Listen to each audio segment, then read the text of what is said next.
بسم الله الرحمن الرحيم. الحمد لله نحمده ونستعينه ونستغفره ونعوذ بالله من شرور أنفسنا ومن سيئات أعمالنا. من يهده الله فلا مضل له ومن يضلل فلا هادي له. ونشهد أن لا إله إلا الله ونشهد أن محمدا عبده ورسوله. أما بعد. غزوہ احد تک ہماری بات پہنچی تھی اور غزوہ احد کی بیانیاں آپ صلی اللہ علیہ وسلم نے کی. حضرت عباس رضی اللہ عنہ نے آپ صلی اللہ علیہ وسلم کو جب اطلاع دی کہ کفار مکہ بدر کے احد کی جگہ پر ایک 3000 کے قافلے کو لے کر تیاری کیے بیٹھے ہیں اور مقابلے کے لیے آ رہے ہیں، تو آپ صلی اللہ علیہ وسلم نے اپنے دو صحابہ حضرت انس اور حضرت مونس، ان دونوں صحابہ ان دونوں کو بھیجا کہ جو چیک کر کے ہو کہ ان کا ٹریک کیا ہے، ان کا حملہ کرنے کا راستہ کون سا ہے، وہ یہ کس راستے سے آ رہے ہیں مسلمانوں پہ حملہ کرنے کے لیے. تو یہ دونوں پہنچے اور ان دونوں نے جا کے گرد و نواح میں جا کے تلاشی دی. پھر دیکھا تو پتہ چلا کہ وہ احد کے راستے سے آ رہے ہیں اور بالکل قریب پہنچ چکے ہیں.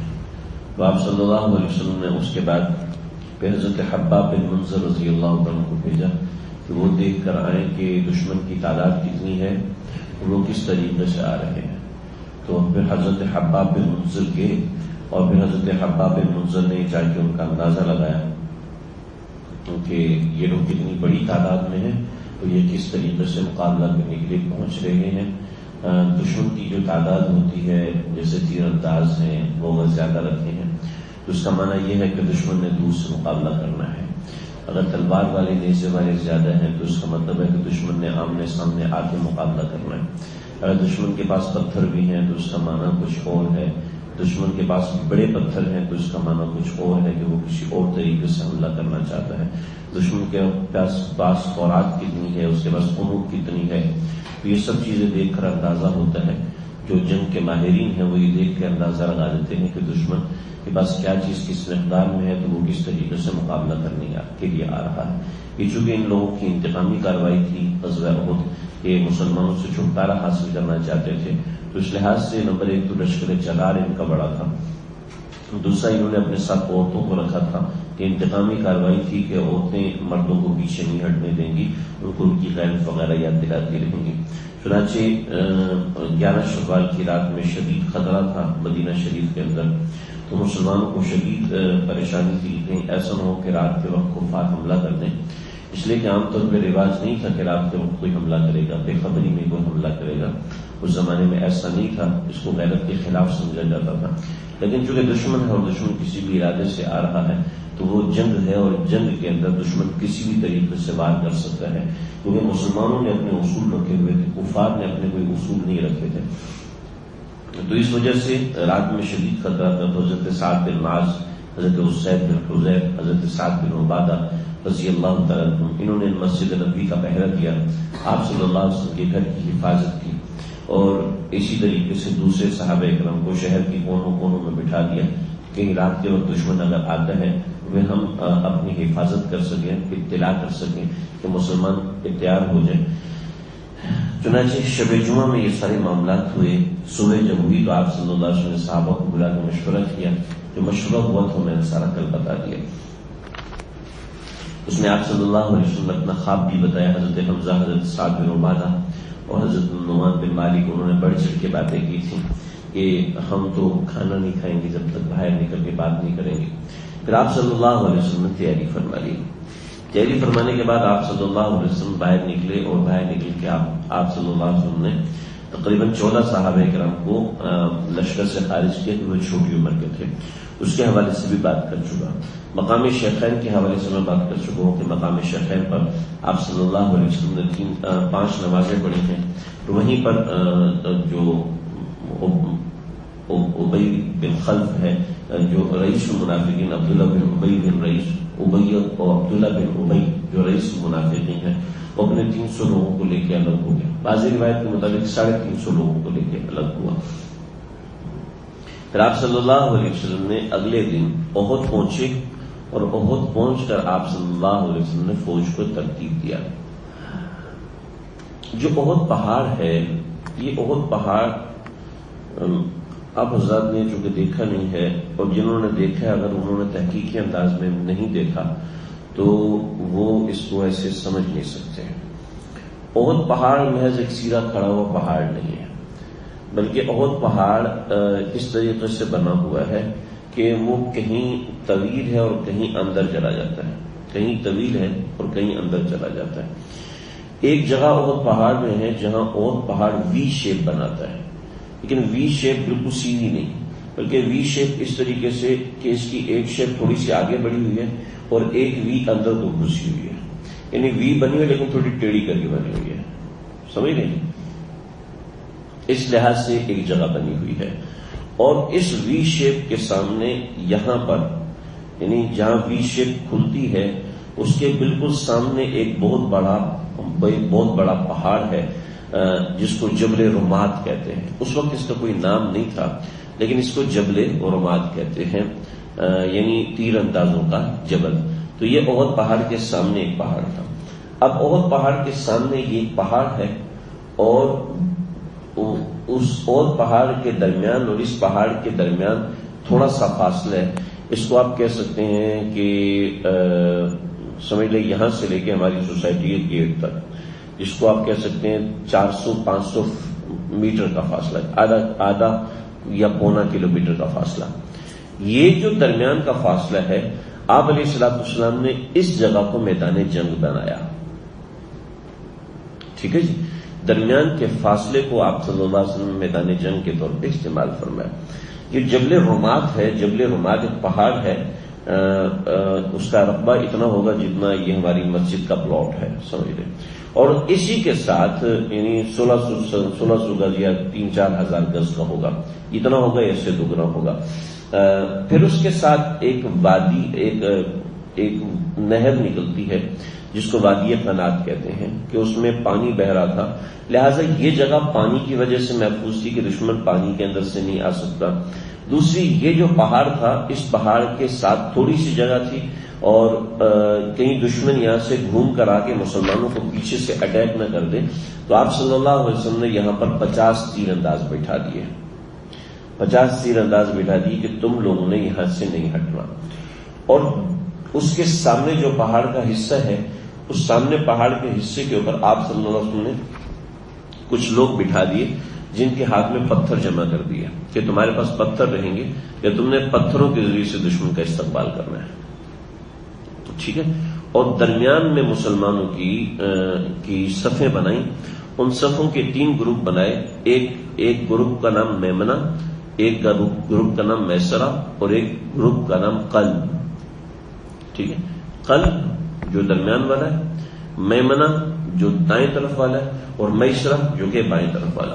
یہ 3 گروپ بنائے کہ دشمن سے اس طریقے سے مد مقابل ہوں گی کہ 2 گروپ ادھر اور ایک گروپ درمیان میں، اور آپ صلی اللہ علیہ وسلم درمیان میں تھے، اور یہ مسلمانوں کا لشکر تھا، اور کفار سامنے سے آئے۔ تو اس طریقے سے آپ علیہ الصلوۃ والسلام نے دشمن کے مقابلے کی تیاری فرمائی۔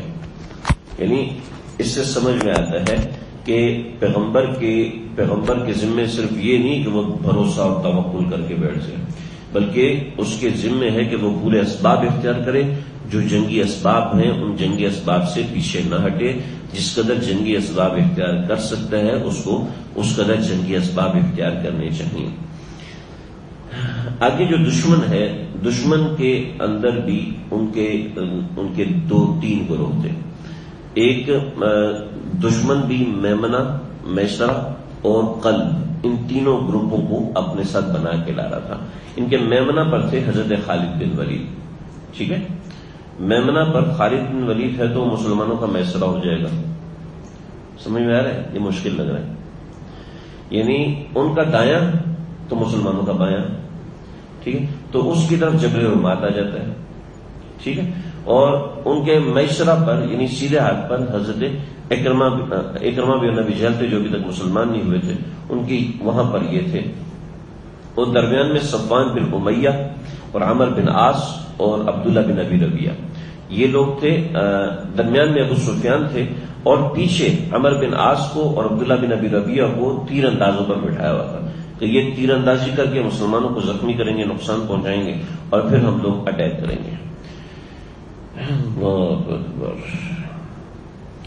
پھر آپ صلی اللہ علیہ وسلم نے مسلمانوں کو جہاد کے لیے تحریض کیا، یعنی موٹیویٹ کیا جہاد کے لیے، اور مسلمانوں کو آپ صلی اللہ علیہ وسلم نے چند کلمات فرمایا، اور چند کلمات فرمانے کے بعد میں اخذ بهذا السيف، آپ نے فرمایا میں یاخذ هذا السيف بحقه، کون ایسا ہے جو اس تلوار کو لے اور اس تلوار کا حق ادا کرے؟ تو بہت سے صحابہ نے ہاتھ اٹھا کیا، یا رسول اللہ ہم لیں گے، یا رسول اللہ ہم لیں گے، تو آپ صلی اللہ علیہ وسلم نے کسی کو بھی نہیں دیا۔ تو حضرت ابو دجانہ رضی اللہ عنہ، بڑے جلیل القدر صحابی، حضرت ابو دجانہ رضی اللہ عنہ تشریف لائے، حاضر ہوئے، کہا یا رسول اللہ مجھے یہ تلوار دیجیے، میں اس تلوار کا حق ادا کروں گا۔ آپ صلی اللہ علیہ وسلم نے فرمایا کہ اس تلوار کا حق کیا ہے ذرا بتاؤ؟ تو حضرت ابو دجانہ کہنے لگے کہ یا رسول اللہ اس تلوار کا حق ہے کہ یہ مسلمان کو کبھی قتل نہ کرے اور کافر کے مقابلے میں کبھی بھی فرار نہ ہونے دے، اس تلوار کا یہی حق ہے اور میں یہ حق ادا کروں گا۔ چنانچہ حضرت ابو دجانہ نے وہ تلوار لی، اور آپ صلی اللہ علیہ وسلم کو کیسے پتا تھا؟ ہو سکتا ہے بذریعہ وحی آپ صلی اللہ علیہ وسلم کو بتایا گیا ہو کہ اس تلوار کا حق صرف حضرت ابو دجانہ ہی ادا کر سکتے ہیں، چنانچہ انہی کو دے دی۔ چنانچہ حضرت ابو دجانہ وہ تلوار لے کے دشمن کی صفوں میں گھس گئے، اور جہاں حضرت ابو دجانہ جاتے لوگ ہٹتے چلے جاتے، یعنی اس تلوار کا روب اتنا تھا، یعنی میرے آقا صلی اللہ علیہ وسلم کے ہاتھ کی دی ہوئی تلوار تھی، اس کا روب کیوں نہیں ہوتا؟ چنانچہ اب چلتے چلتے لشکر کو کراس کیا، لشکر کو کراس کرنے کے بعد پیچھے خواتین کے خیموں تک پہنچ گئے، اور تلوار اٹھائی ہے تو دیکھا کہ جیسے جس بندے پہ تلوار اٹھائی ہے دیکھا وہ بندہ تو بندہ ہی نہیں ہے، وہ تو عورت ہے، تو تلوار کو واپس کھینچ لیا اور کہا کہ اپنی مدد کے لیے کسی کو بلاؤ۔ تو ہندا نے، وہ خاتون ہندا تھی، تو ہندا نے آوازیں دی کہ مجھے بچاؤ مجھے بچاؤ مجھے بچاؤ، دائیں بھی آوازیں دی بائیں بھی آوازیں دی، کوئی بھی اس کی مدد کے لیے نہیں آیا۔ تو حضرت ابو دجانہ نے تلوار واپس نیام میں ڈالی، فرمایا کہ میرے بہادری کا یہ تقاضا نہیں ہے کہ کوئی بے بس دائیں بائیں مدد کو پکار رہا ہو اور میں پھر بھی اپنی اس تلوار سے اس کو قتل کر دوں، یہ میری بہادری کا اور اس تلوار کا حق نہیں ہے، لہذا تلوار لی اور پھر واپس دشمن کے اندر گھس گیا۔ جب پہلے زمانے میں دشمن کے اندر مقابلہ ہوا کرتا تھا، دشمن کے ساتھ مقابلہ ہوتا تھا، تو ایسے ہوتا تھا کہ پہلے لشکر کے اندر سے کوئی بہادر نکلتا تھا اور دوسرے لشکر سے بھی کوئی بہادر نکلتا تھا، اور دونوں کا آپس میں مقابلہ ہوتا تھا، اور دونوں کا آپس میں مقابلہ کر کے پتہ چلتا تھا کہ کس قوم کا کون سب سے زیادہ بہادر انسان ہے۔ چنانچہ ایک لشکر کا بہادر ترین آدمی نکلتا اور وہ آ کے مقابلہ کرتا، دوسرے لشکر کا بہادر ترین آدمی آتا، وہ اس کا مقابلہ کرتا۔ تو اس کو کہتے ہیں مبارزت، اس کو بھی میں کہتے ہیں مبارزت۔ چنانچہ اس وقت کوئی بھی جب میدان قتال ہوتا، کوئی بھی باہر نکلتا، وہ کہتے ہیں حل من مبارز، کوئی ہے جو مجھ سے مقابلہ کرے، کوئی ہے جو مجھے چیلنج کرتا تھا مقابلے کا۔ چنانچہ یہاں پر کفار کے لشکر میں سب سے پہلے ایک شخص نکلا جس کا نام تھا ابو عامر، کا نام کہاں نکل گیا، ہاں ابو عامر کفار کے لشکر میں سے نکلا۔ لیکن ابو عامر کا ایک قصہ ہے کہ جو ابو عامر تھا اس نے کیا کیا تھا، یہ مدینہ شریف کا رہنے والا تھا اور اوس کا سردار تھا، اور اوس والے اس کو بڑا پسند کرتے تھے، یعنی سب لوگ اس کے دیوانے اور عاشق تھے، یعنی اس کے کہنے پہ بچوں کے نام رکھے جاتے تھے، اس کے کہنے پہ تجارت کی جاتی تھی، اس کے کہنے پہ لوگوں کے معاملات حل ہوتے تھے، یعنی لوگ اس کو بہت پسند کرتے تھے۔ تو ابو عامر نے لوگوں سے کہا، کفار مکہ سے کہا، دیکھو میرا مدینے میں ایک بہت بڑا نام رہا ہے، میں چونکہ وہاں پر مدینے والوں نے محمد صلی اللہ علیہ وسلم کی اتباع کر لی تو میں چھپ کر کے وہاں سے نکلا ہے، اب جب مدینے والے مجھے دیکھیں گے تو وہ مجھے پکا یقین ہے کہ محمد عربی صلی اللہ علیہ وسلم کا ساتھ چھوڑ کے ڈائریکٹلی میرے پاس آ جائیں گے اور کہیں گے ہم ابو عامر کے خلاف تلوار ہرگز نہیں اٹھائیں گے، کیونکہ اس کا ہمارے بڑوں کے اوپر بہت بڑے بڑے احسانات ہیں اور اس نے ہماری رہنمائی کی ایک لمبے زمانے تک، لہذا ہم اس کا مقابلہ نہیں کریں گے۔ چنانچہ ابو عامر باہر نکلا، اور ابو عامر باہر نکل کے اس نے آواز نکالی، یا معشر الاوس انا ابو عمر انا ابو عامر، یا اے اوس کے لوگوں، اے خزرج کے لوگوں، اصل میں یہ اوس کا تھا تو پہلے اس نے اوس کو بولا، اے اوس کے لوگوں میں ابو عامر ہوں، تمہیں پتہ ہے کیونکہ وہ تو جنگی لباس میں خود پہنا ہوا ہو سکتا ہے پہچانے نہیں. تو اپنا کہنے لگے کہ میں ابو عامر ہوں، تمہارا سب سے بڑا محبت کرنے والا، سب سے بڑا عالم، مدینہ کا سب سے بڑا عالم ابو عامر ہوں میں، تم میری طرف آؤ اور میری اتباع کرو. تو اوس کے لوگوں نے ایسا زبردست جواب دیا کہ آپ صلی اللہ علیہ وسلم کی آنکھیں ٹھنڈی ہو گئی. اوس کے لوگوں نے فوراً جواب دیا، لا انعم اللہ بک عینا یا فاسق، اے خدا کے فاسق و نافرمان، اللہ تیری آنکھیں کبھی بھی ٹھنڈی نہ کرے. ہم کیوں تیرے پیچھے ہیں؟ ہم تیرے پیچھے کبھی بھی نہیں آئیں گے، تم جو مرضی نعرے لگاؤ.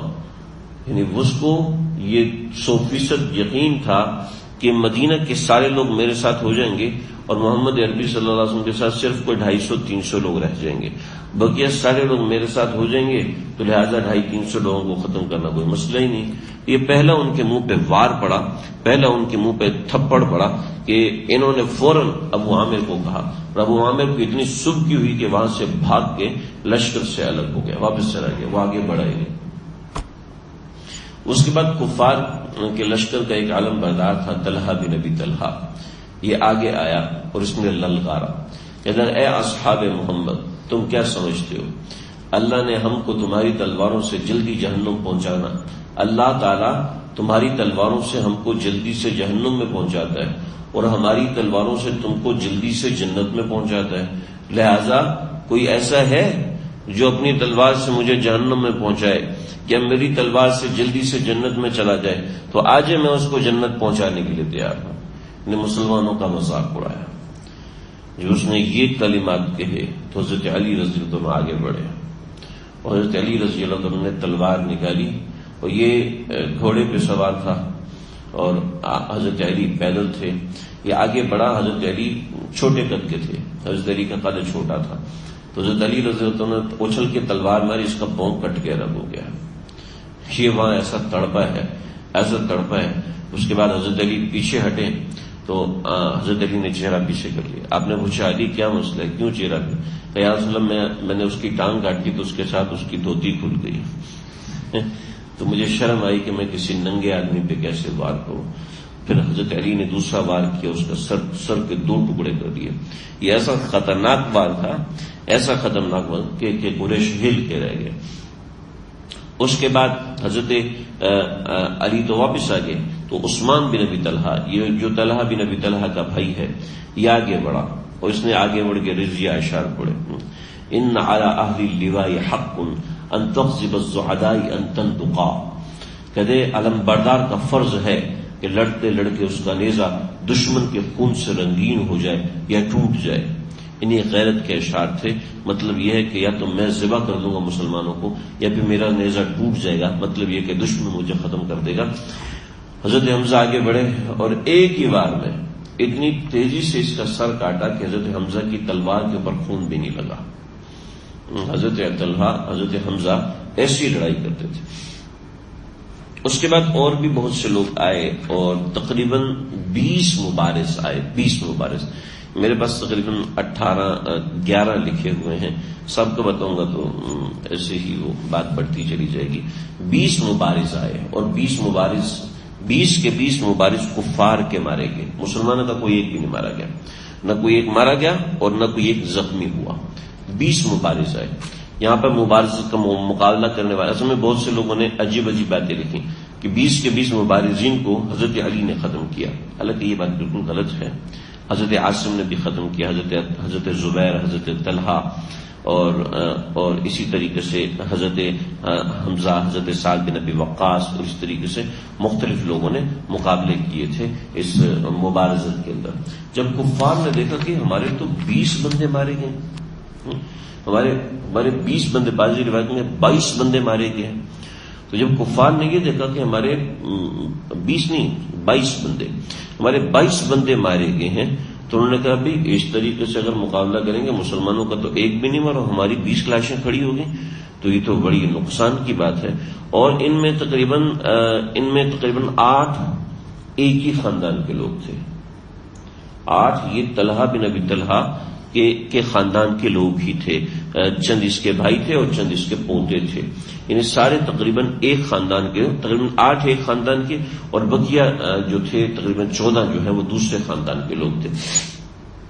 تو یہاں پر سیرت ابن ہشام نے بڑی تفصیل لکھی اور ساری باتیں بتائی ہیں، ہمیں اس میں جانے کی ضرورت نہیں ہے۔ پھر اس کے بعد آپ صلی اللہ علیہ وسلم نے پھر اس کے بعد کفار نے کہا اگر ہم اس طریقے سے آگے بڑھتے رہیں گے تو آگے بڑھتے رہنے سے تو مسئلہ ہو جائے گا، ہمارے ایک ایک کر کے بندے مارے جائیں گے۔ چنانچہ ان لوگوں نے جم غفیر کے ساتھ حملہ کیا۔ جب جم غفیر کے ساتھ حملہ کیا ہے تو ایسا ہوا کہ مسلمانوں نے دائیں طرف سے، جو دائیں طرف مسلمان تھے انہوں نے وہاں سے پتھر برسائے، اور بائیں طرف کے جو مسلمان جبل رومات پر کھڑے تھے انہوں نے تیروں کی بوچھاڑ کی۔ درمیان میں کفار کا لشکر تھا اور سامنے مسلمان تھے۔ جب سامنے مسلمان تھے، دائیں سے تیروں کی بوچھاڑ ہو رہی ہے اور بائیں سے پتھروں کی بوچھاڑ ہو رہی ہے، درمیان میں یہ کفار ہیں اور مسلمان ابھی اطمینان سے بیٹھے ہوئے ہیں کہ یہ ہمارے سامنے آئیں گے تو مقابلہ ہوگا۔ تو اس سے یہ کہ ان کے حوصلے ٹوٹنا شروع ہوئے اور مسلمانوں کا جو گتھم گتھا سامنے مقابلہ ہونا شروع ہوا، تو حضرت علی رضی اللہ عنہ، حضرت حمزہ رضی اللہ عنہ، انہوں نے بہادری کے ایسے جوہر دکھائے، ایسے جوہر دکھائے کہ تھوڑی دیر میں کفار پیچھے ہٹنے لگے۔ لیکن مقابلہ ہو رہا تھا، مقابلہ ہوتے ہوتے ایک مسئلہ ہوا، وہ یہ تھا کہ حضرت حمزہ رضی اللہ عنہ، حضرت حمزہ رضی اللہ عنہ انہوں نے پچھلی جنگ میں عتبہ کو مارا تھا۔ یہ جو عتبہ ہے تو عتبہ جو تھا یہ بھائی تھا ہندا کا۔ تو ہندا نے وحشی سے کہا تھا کہ دیکھو حمزہ کو تم نے ختم کرنا ہے۔ اصل میں بات یہ تھی کہ وحشی کو ٹارگٹ کیا گیا تھا۔ سب سے پہلے نبی اکرم صلی اللہ علیہ وسلم کے اوپر گھات لگائیں، آپ صلی اللہ علیہ وسلم پر گھات لگائیں، جیسے ہی آپ کو موقع ملے ویسے ہی آپ صلی اللہ علیہ وسلم کو شہید کر دیں۔ دوسرا حضرت علی رضی اللہ عنہ پہ گھات لگائے کہ حضرت علی رضی اللہ عنہ لشکر کی ایک کمان سنبھال رہے ہیں، جب حضرت علی رضی اللہ عنہ کا کوئی مسئلہ ہوگا، شہید کر دیا جائے گا تو ایک لشکر کا حصہ ختم ہو جائے گا۔ اور اس کی وجہ یہ تھی کہ آپ صلی اللہ علیہ وسلم تو بنیادی ہیں، اور حضرت علی رضی اللہ عنہ نے عتیبہ کو مارا تھا، اور عتیبہ بھی ہندا کا بھائی تھا۔ اسی طریقے سے حضرت حمزہ نے عتبہ کو مارا تھا۔ تو کہا کہ یا تو علی یا پھر عتبہ یا پھر حمزہ، ان تینوں میں سے آپ صلی اللہ علیہ وسلم کو یا حضرت علی کو یا حضرت حمزہ کو۔ اور وحشی جو تھے وہ چھوٹا نیزہ چلانے میں ایک بہت ماہر آدمی تھے۔ ایک تو بڑا نیزہ ہوتا تھا اور ایک چھوٹا نیزہ جو ایک ہاتھ جتنا ہوا کرتا تھا۔ اس نیزہ کو چلانے کے لیے تیر سے بڑا ہوتا تھا لیکن ہوتا یہ نیزہ تھا۔ تو نیزہ چلانے میں اتنے ماہر تھے کہ اس زمانے میں ایسا ہوتا تھا کہ عورت ناچ رہی ہوتی تھی اور ناچتے ہوئے اس کے سر کے اوپر ایک تربوز رکھ دیتے تھے یا ایک چھوٹا سا سیب رکھ دیتے تھے یا کوئی بھی چھوٹی سی چیز رکھ دیتے تھے، اور ناچتے ہوئے کبھی وہ اچھلے گی، کبھی دائیں جائے گی، کبھی بائیں جائے گی۔ اس کی مہارت یہ تھی وہ اپنے سر کے اوپر سے وہ گرنے نہیں دیتی تھی۔ اور حضرت وحشی ایسے کرتے تھے کہ وہ نیزہ چلاتے تھے اور نیزہ چلاتے چلاتے سر پہ رکھا ہوا انڈا، سر پہ رکھا ہوا سیب یا سر پہ رکھی کوئی چیز وہ توڑتے تھے۔ تو پھر آگے ان کا یہ فن اتنا ترقی کیا کہ سر کے اوپر ایک تاج رکھا جاتا تھا، اس تاج کے اوپر ایک سوراخ ہوتا تھا، تاج کے اوپر ایک سوراخ ہوتا تھا، اور وہ عورت ناچ رہی ہے، گھوم رہی ہے، اور اس کے دائیں بائیں گھومتے اتنی مہارت کے ساتھ وہ نیزہ چلاتے تھے کہ وہ اس سوراخ کے اندر سے گزر جاتا تھا اور ان کا نشانہ کبھی بھی خطا نہیں ہوا تھا۔ تو ان کو یہ موقع دیا گیا کہ آپ صلی اللہ علیہ وسلم کے لیے بس کبھی اتنی سی بھی جگہ ملے گی تو یہ وہاں سے نیزہ پھینک دے گا اور آپ صلی اللہ علیہ وسلم کو شہید کر دے گا، نعوذ باللہ من ذالک۔ نمبر 1 یہ۔ نمبر 2 یہ کہ حضرت علی رضی اللہ عنہ کو کہیں بھی موقع ملے گا تو حضرت علی کا کام تمام کرے گا۔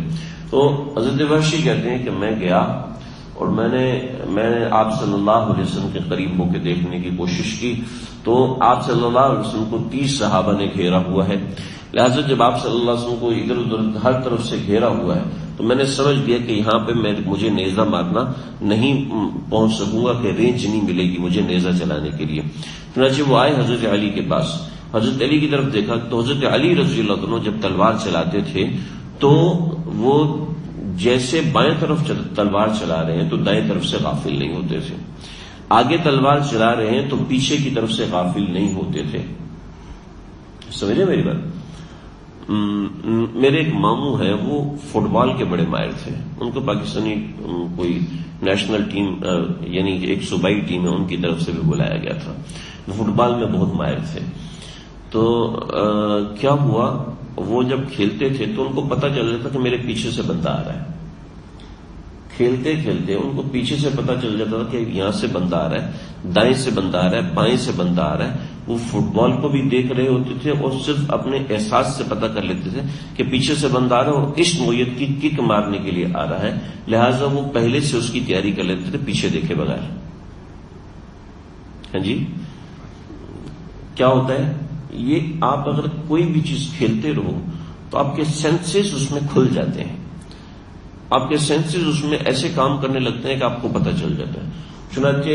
چنانچہ جتنے بڑے بڑے سپاہ سالار ہیں ان کو کوئی تیر نہیں مار سکتا ہے، ان کو کوئی نیزہ نہیں مار سکتا. مار سکتے ہیں لیکن بات یہ ہے کہ ان کے سینسز ایسے کام کر رہے ہوتے ہیں کہ آتا ہوا تیر ان کو پتہ چل جاتا ہے، اس کے تیر کے سامنے وہ ڈھال رکھ لیتے ہیں. آتا ہوا نیزہ ان کو پتہ چل جاتا تھا کہ وہ اس سے کس طریقے سے بچ سکتے ہیں، وہ کر لیتے ہیں. یعنی وہ اتنے جنگ میں ماہر ہو چکے ہوتے ہیں کہ ان کو بغیر دیکھے بغیر سوچے سوئے ہوئے بندے کو پتہ چل جاتا ہے کہ میرے اوپر وار ہونے والا ہے. کتنی مرتبہ صلاح الدین ایوبی رحمت اللہ علیہ ان کے اوپر ایسے وار ہوا، وہ سوئے ہوئے تھے اور کوئی قریب آ کے نیزہ مارنے لگا، جاگ پڑے. پیچھے واقعہ سنا ہے آپ صلی اللہ علیہ وسلم، سوئے ہوئے تھے، اس نے تلوار نکالی تو آپ جاگ گئے. تو جو جنگ کے ماہر ہوتے ہیں ان کو دائیں بائیں کوئی ایسا خطرہ ہو، سوتے ہوئے میں آپ اس کے اوپر حملہ نہیں کر سکتے، کیونکہ وہ جنگ میں ایسے ماہر ہو چکے ہوتے ہیں. ان کی چھٹی حص کام کرنا شروع کر دیتی، فوراً کام کرنا شروع کر دیتی. یہاں تک بھی پتہ چل جاتا ہے کہ آج رات میرے اوپر حملہ ہونا ہے، یہ بھی پتہ چل جاتا ہے. آپ اگر یہ حیات الحیوان پڑھیں تو آپ کو پتہ چلے گا جس علاقے میں سیلاب آنا ہوتا ہے اور جس علاقے میں زلزلہ آنا ہوتا ہے، 2 دن پہلے کتے وہاں سے بھاگ جاتے ہیں. ٹھیک ہے، وجہ اس کی ہے کہ وہ اس نوعیت کے سینسیٹیو ہو چکے ہوتے ہیں کہ ان کو خطرے کی پہلے سے بو آ جاتی ہے، پتہ چل جاتا ہے. تو اس نوعیت کے لوگ ان چیزوں میں اتنے ماہر ہوتے ہیں کہ ان کو پتہ چل جاتا ہے کہ میرے ساتھ کیا ہونے والا ہے. یعنی ان کے سینسز اتنے کام کر چکے ہوتے ہیں، جسے ہم اپنی زبان میں چھٹی حس کہتے ہیں. تو ان کی چھٹی حس اتنی تیز ہو چکی ہوتی ہے کہ وہ پیچھے سے آتے ہوئے تیر کو محسوس کر لیتے ہیں کہ پیچھے سے تیر آ رہا ہے اور اس سے بچنا کیسے اور کس طریقے سے بچنا ہے.